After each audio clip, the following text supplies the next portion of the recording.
Bienvenue dans la classe inversée. Alors aujourd'hui, on va apprendre à affecter une variable avec une valeur entrée par l'utilisateur.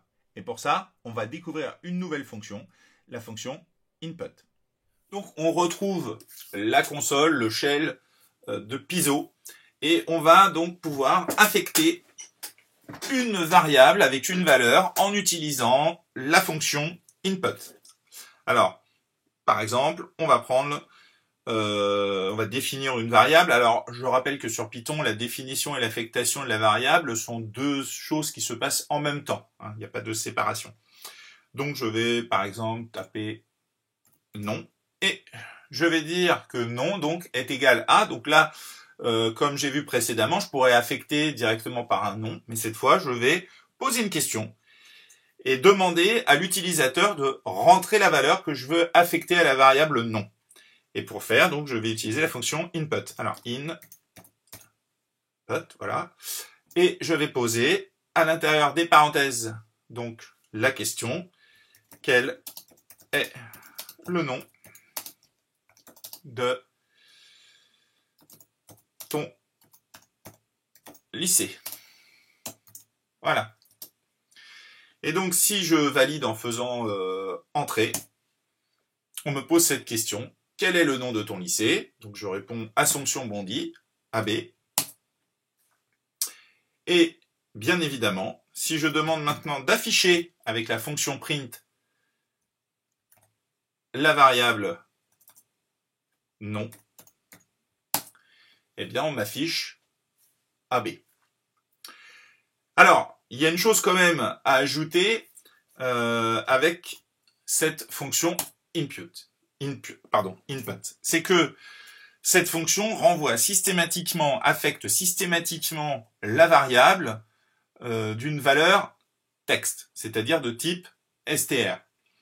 Par exemple, si je veux demander quel est ton âge, donc je vais prendre une variable que j'appelle âge et je vais poser la question input, quel est ton âge? Quel est ton âge? Donc je réponds, par exemple, imaginons que j'ai 14 ans, je mets 14. Donc là, j'ai rentré une valeur chiffrée.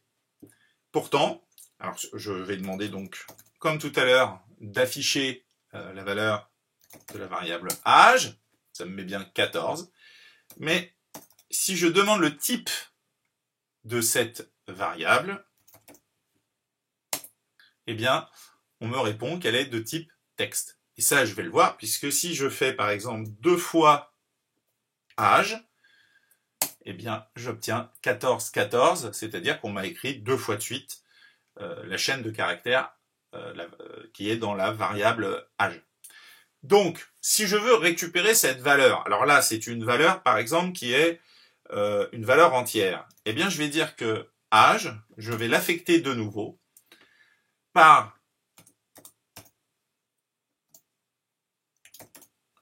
la valeur âge, mais que j'ai converti en nombre entier. Là, cette fois, si je demande d'afficher âge, j'obtiens bien 14. Et si je demande 2 fois âge, j'obtiens bien 28.